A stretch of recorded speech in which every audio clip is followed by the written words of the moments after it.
So we got the Draymond Greens out there with his damn podcast. For some reason, suddenly forgetting my character and who I am. And he's talking about, yo, it was weak of Stephen A. to say that LeBron was weak or to bring it up as a father. And oh, by the way, where I'm from, we put hands on you. You sure you should be saying that, Draymond? You sure? I mean, you sure that's the words you want to use? We should be putting hands on somebody. Has that not worked against you? Jordan Poole, Nurkic, Rudy Gobert. I mean, I'm just asking. Is that the smartest thing for you to say? Particularly when you want to be in this business when it's all over? Is that the smartest thing for you to say? You call Bron weak for stepping to you, but you're taking shots at him as a father on TV behind a camera. Most would say that's weak because the demeanor in person was like, that was demeanor in person. Yeah. Ladies and gentlemen, y'all do me a favor and drop a like on the video. Subscribe to the channel. You already know who it is, man. It's your boy, Reggie. So, Stephen A. Smith, man, he is clapping back at LeBron James again, and he said some things that I think not many people are going to pay attention to. Now, I've told you guys on numerous occasions that Stephen A. Smith is a clout-chasing clown. Now, not only is he a clout-chasing clown, he's also the biggest representative of Michael Jordan and the Jordan brand. Now, we all know, it's been documented, that Stephen A. Smith is Michael Jordan's puppet. Stephen A. Smith has a relationship with Michael Jordan. They text. Stephen A. Smith was seen hanging out with Michael Jordan in a box suite. They hang out. They're cool, right? So Stephen A. Smith uses his platform, First Take, all his other shows, to further propagate the Michael Jordan is the GOAT narrative. And Michael Jordan loves him for that. Now, for those of us that actually watch and enjoy the game of basketball, we understand that Michael Jordan is a GOAT. That's not the issue here. The issue here are these legacy old heads in the media that will never allow somebody else to come along and be the GOAT. So, for example, when Michael Jordan became the GOAT, ask a Michael Jordan fan, who was the GOAT before Michael Jordan was the GOAT? Some might say Bill Russell. Some might say Wilt Chamberlain, right? Some people will say Kareem, whoever. But at the end of the day, ladies and gentlemen, whoever had it before Michael Jordan didn't have it for that long. They didn't have the GOAT title for that long. Michael Jordan came and he's held the title for about 20, 25 years now.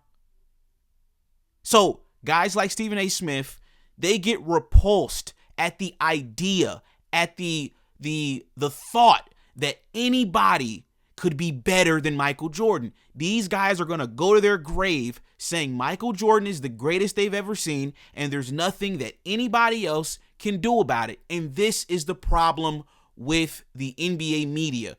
For example, when you look at football, Tom Brady, many people believe Tom Brady is the GOAT. But ladies and gentlemen, can we disregard Patrick Mahomes and what we're seeing from Patrick Mahomes? He's already got 3 Super Bowls, and he hasn't even hit 30 years old yet. Tom Brady retired at 45, and he's got 7 rings, right? But there are people already gatekeeping Brady's legacy, telling us, oh, there will never be anybody else better than Tom Brady. How can the game ever progress when people want to hold on to old players that ain't even playing the game anymore, right? So, like I said, Stephen A. Smith, man, he clapped back at LeBron James and basically said the reason why LeBron James doesn't like him is because he doesn't have LeBron James as the GOAT. And that's why LeBron James snapped on him at the Lakers game. And it actually wasn't because of bronny. I get paid to talk about folks, not to them. I cover the league. You play, I watch, dissect, analyze, and broadcast. We ain't got to communicate. We damn sure don't have to say hello to each other. We don't have to do none of that. We don't get along. And there's a multitude of reasons why. I've alluded to some of them, but we know what the biggest reason is. I ain't Shannon Sharp. It ain't GOAT status this way. My GOAT is Michael Jordan. That's the frustration that's been brewing up. More so than anything else. Bring up Bronny if you want to. So, ladies and gentlemen, you guys just heard Stephen A. Smith, right? He basically said towards the end of this video that the reason why LeBron doesn't like him is because he has LeBron at number 2 and he doesn't have him as the GOAT. Now, to me, this is honestly laughable, right? If we're being honest here, ladies and gentlemen, there's a lot more reasons why I'm sure LeBron doesn't like Stephen A. Smith. And I think a lot of the reasons do stem from the way that Stephen A. Smith and ESPN and a lot of these guys cover the sport, like I alluded to when we started this video. Every single time LeBron accomplishes something, LeBron does something great.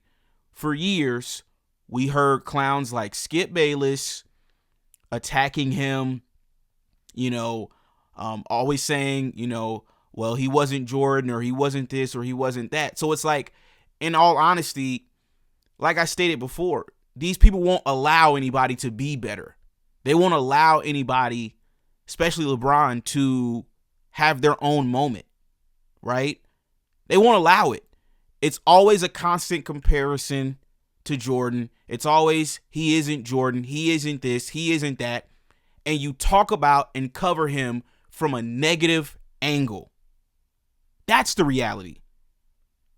So if you think Michael Jordan is the GOAT, Stephen A. Smith, you're entitled to your opinion, and we're all fine with it. Everybody's going to think what they want to think. Some people think LeBron's the GOAT. Some people think Michael, Kareem, whoever, right? It doesn't matter.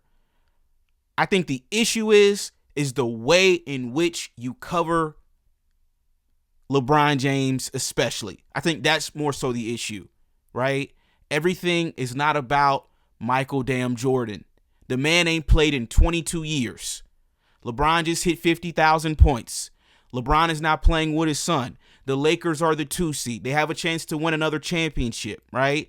LeBron has the opportunity to get to 5 rings, along with all the stats and the accolades that he's already combined. But in your mind, right, because you're paid by Jordan Brand, there's nothing LeBron can do to ever pass Jordan in your eyes. And to me, I think that's BS. Because once we're all dead and gone, I'm pretty sure there's going to be somebody that comes along that'll supersede what LeBron has done, what Wilt did, what Michael did, what Kareem did. We might not be alive to see it, but I'm sure a player will come along and do it. I'm sure they will. Because that's just how things go. Records are meant to be broken. But the way these people cover the game and how they get up on TV and they try to make it seem like there's nothing anybody else can do to ever be better than the player that they like, to me, I think, honestly, that's BS. But I want to get you guys' thoughts in the comments, man. Y'all let me know what y'all think. And I'm going to catch you guys on the next one. Be sure to subscribe to the channel. This was another installment of The Locker Room. Peace.